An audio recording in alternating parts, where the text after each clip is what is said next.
You will hear a number of different recordings, and you'll have to answer questions on what you will hear. There will be time for you to read the instructions and questions, and you will have a chance to check your work. All the recordings will be played once only. The test is in 4 sections. Write all of your answers on the test pages. At the end of the test, you will be given 10 minutes to transfer your answers to an answer sheet. Now turn to Section 1 on page 83.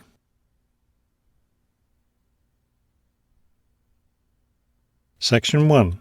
You will hear a woman making a hotel reservation over the phone. First, you have some time to look at questions 1 to 4 on page 83.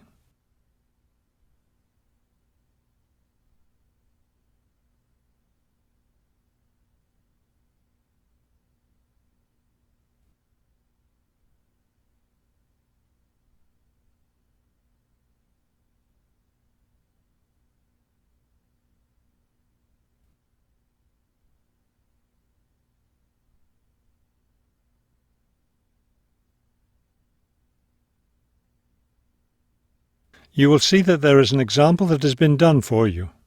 On this occasion only, the conversation relating to this will be played first. Good afternoon, Grandview Hotel. Yes, hello. I'm planning to spend a few days in your city next week, and I'd like to, make a reservation. The man answers the phone. Grandview Hotel? So the word Grandview has been written at the top of the form. Now we shall begin. You should answer the questions as you listen, because you will not hear the recording a second time. Listen carefully and answer questions 1 to 4. Good afternoon, Grandview Hotel. Yes, hello. I'm planning to spend a few days in your city next week, and I'd like to, make a reservation. Of course. When did you want to stay here? Next week, Wednesday night and Thursday night. So that's February 13th and 14th. Yes, that's right. And how many guests will there be? Just me. So, do you have a room available? Yes, we do. I'll just need to take some of your information. May I have your name, please? Oh, right, yes. It's Roxanne Wilson. Wilson. Thank you, Miss Wilson. And may I have your credit card number?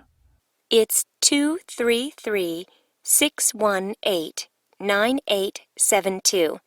9872. Got it. All right, Miss Wilson. I have your reservation confirmed. Can I help you with anything else?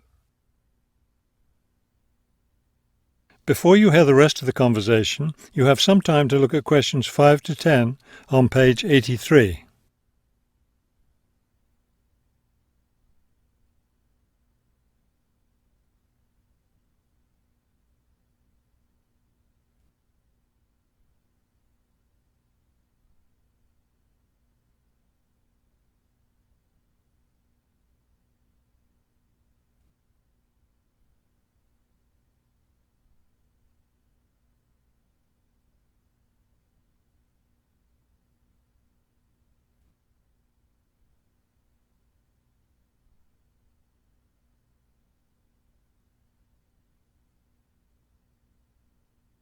Now listen and answer questions 5 to 10. Well, yes, I was wondering, since I'll have a couple of free hours Friday morning before I leave, is there anything interesting to see close to the hotel? Do you like museums? The art museum's very close by.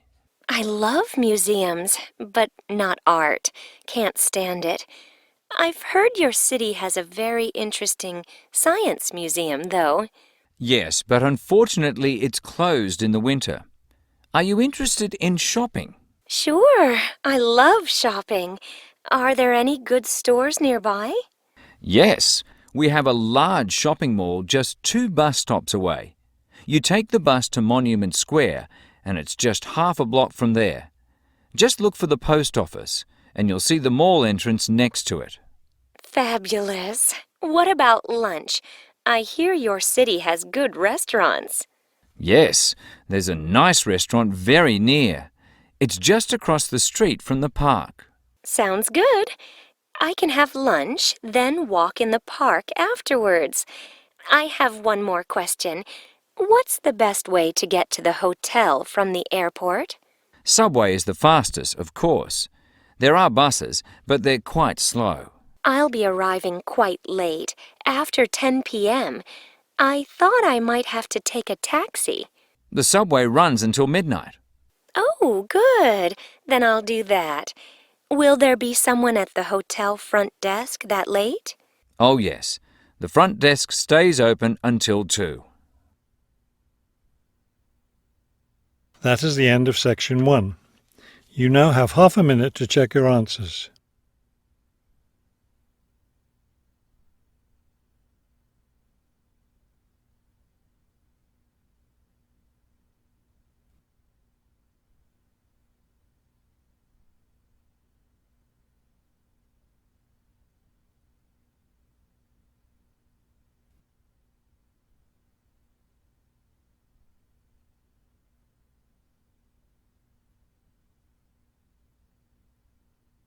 Now turn to section 2 on page.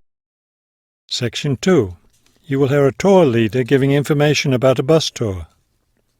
First, you have some time to look at questions 11 to 15 on page 84.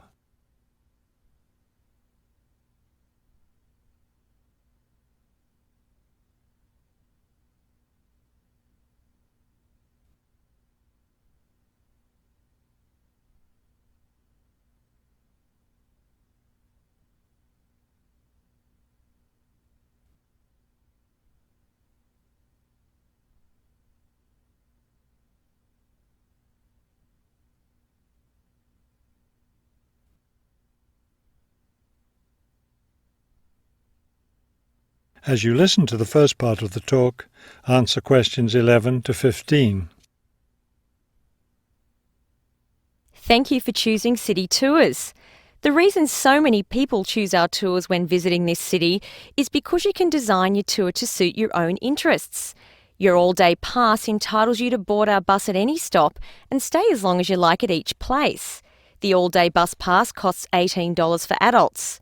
Children between the ages of 5 and 12 pay half the adult fare, and children under 5 ride for free. Our buses run every hour on the half hour, starting at 8:30 a.m. Our most popular tour is the Centre City Tour, which goes to all the major attractions in the centre of the city. From the starting point here at the tour bus office, the bus goes to the first stop, Hill Park. As you may guess, this park is located at the top of a small hill. The next stop is the fishing docks. Following that, the bus goes on to the third stop, Bay Bridge, located at the foot of the bridge which crosses the bay. The fourth stop is in the shopping district. Then the fifth and last stop is at Green Street. Before you hear the rest of the talk, you have some time to look at questions 16 to 20 on page 85.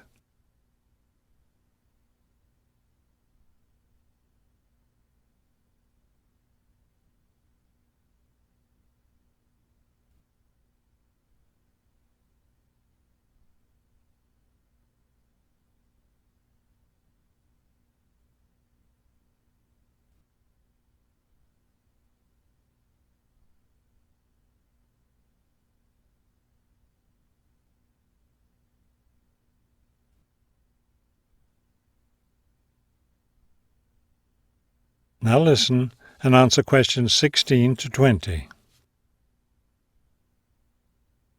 There are many interesting things to do and see on the Centre City Tour. At the first stop, you can enjoy a spectacular view of the bay, the city, and especially of the fishing docks, which are located at the foot of the hill. At the second stop, you can walk around and look at the boats. Fresh fish from the bay is also for sale here, since this is a place where the fishermen bring in their catch. The next stop is where some of the city's finest seafood restaurants are located, so you might want to plan a lunch stop here. You can eat fresh fish here, prepared in the traditional local way. The fourth stop is, of course, where you can do your shopping. Don't miss the opportunity to purchase some of our city's famous handmade baskets. You'll want to take several home as souvenirs of your visit to our city. Finally, at the last stop on the tour, you can visit one of the oldest buildings in our city, the theatre. This building was built over 400 years ago and is still used today as a place to see plays, musicals and other performances, as well as our annual film festival. That is the end of section 2. You now have half a minute to check your answers.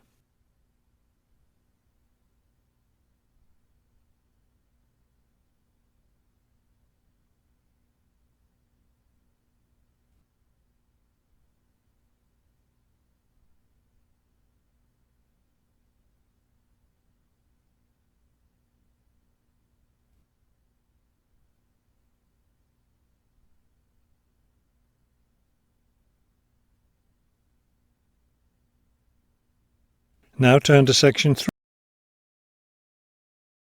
Section 3. You will hear a conversation between two students planning a research project. First, you have some time to look at questions 21 to 23 on page 86.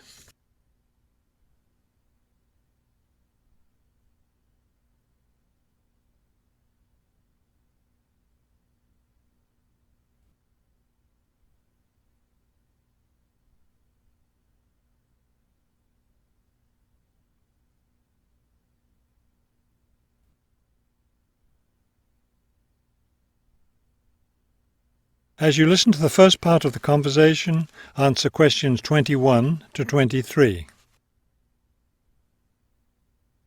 We'd better start planning our research project because we don't have much time left before it's due. I know, only 3 more weeks. Is that all? I thought we had more time than that. Well, let's get to work then. Okay, so we agreed we're going to interview shoppers about their spending habits. Did we decide to conduct our interviews at the department store? We haven't decided anything definitely yet, but I think the shopping mall would be a better place. We'd get more of a variety of shoppers there. Yes, that's a good point. So let's do that. How many interviews did the professor say we had to complete? She said at least 30. That sounds like a lot, doesn't it? Yes, but if we divide it up between the two of us, that's just 15 each. That's not so bad. Before you hear the rest of the conversation, you have some time to look at questions 24 to 30 on page 86.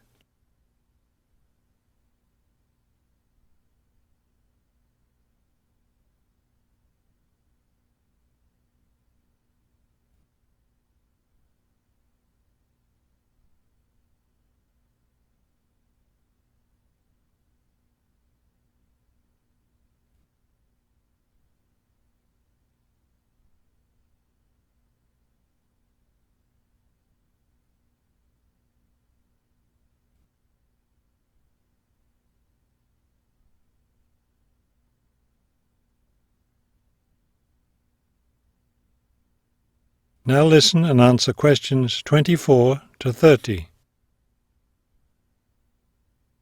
Okay, so I guess we'd better start designing our questionnaire. Well, we have to do some reading first, don't we? Didn't we say we were going to compare our results to the results of a government study? Right, the government study about how the economic crisis has changed people's spending habits. We want to see if we get similar results. Yes, so we'd better read that first and then design our questionnaire.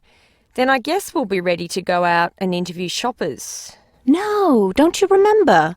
The professor said she had to approve our questionnaire first before we actually conducted the interviews. Oh, right. So we'll get her approval and then conduct the interviews. I think a Saturday would be the best day for the interviews because everyone's out shopping then. Right. We'll do it on a Saturday then. And let's also plan to get together the next day to analyse the results. It's best to do that while everything's fresh in our minds, don't you think? Sure, that sounds like a good idea. Okay, so then we're going to have to present our results to the class. Do you have any ideas for that? It's an important part of our grade, so I think we should plan it well. Well, I think the obvious thing is to prepare some charts showing our results and how they compare with the government study. That will help make the information a lot clearer to the class. Right.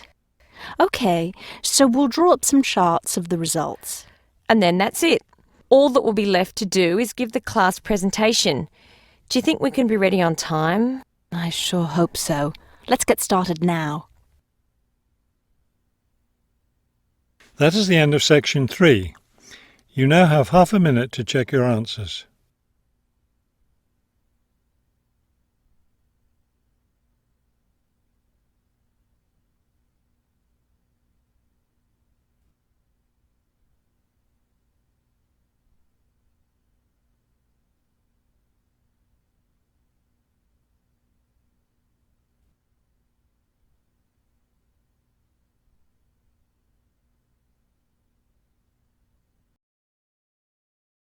Section 4.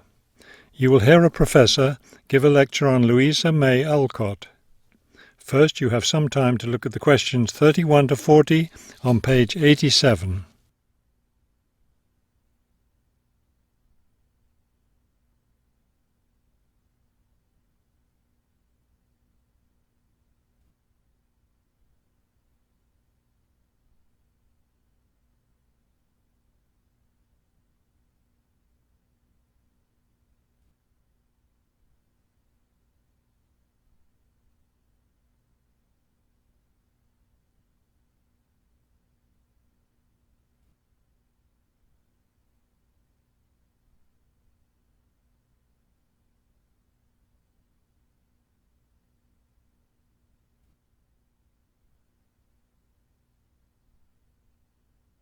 Now listen carefully and complete the timeline in questions 31 to 40. Good afternoon.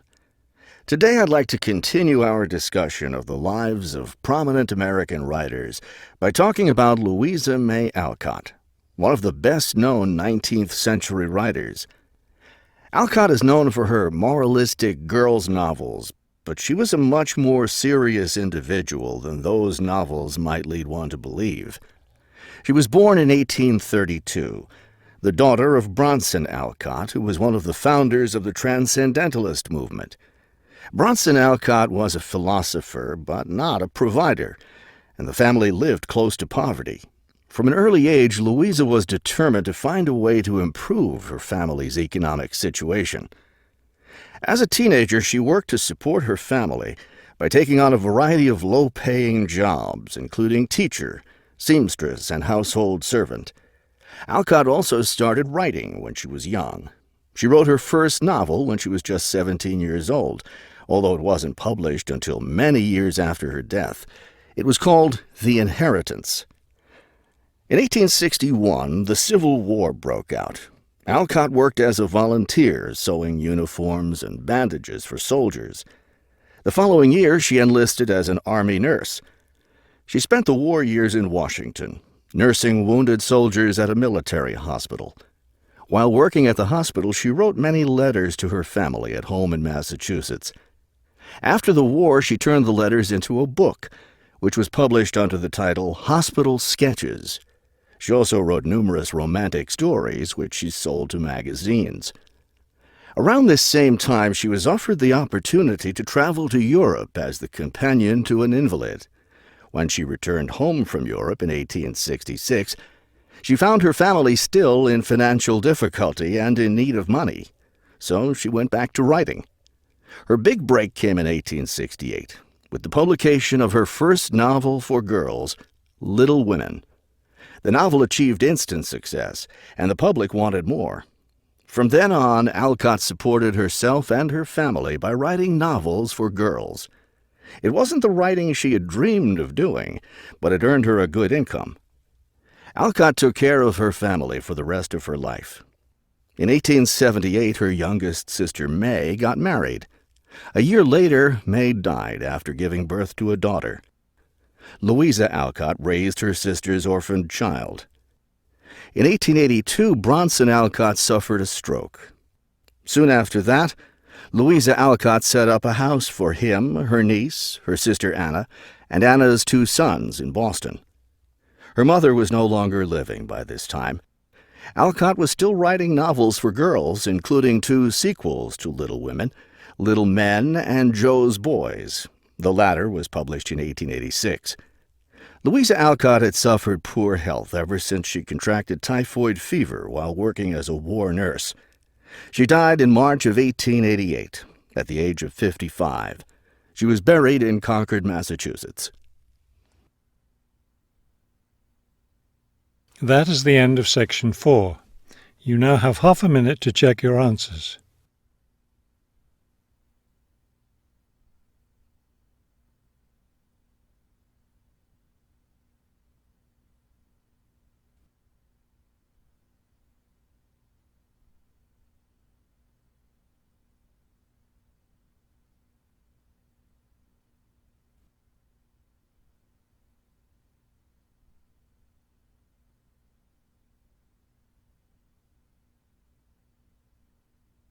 You will now have 10 minutes to transfer your answers to the listening answer sheet.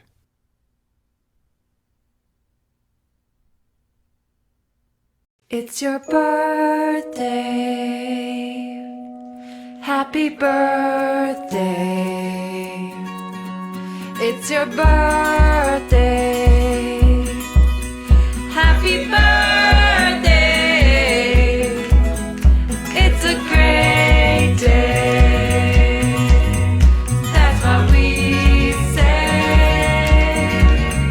Happy birthday to you. It's your birthday. Happy birthday. It's your birthday. Happy birthday. It's a great day. That's what we say. Happy birthday to you. It's your birthday. Happy birthday. It's your birthday. Happy birthday. It's a great day. That's what we say. Happy birthday to you. It's your birthday. Happy birthday. It's your birthday. Happy birthday. It's a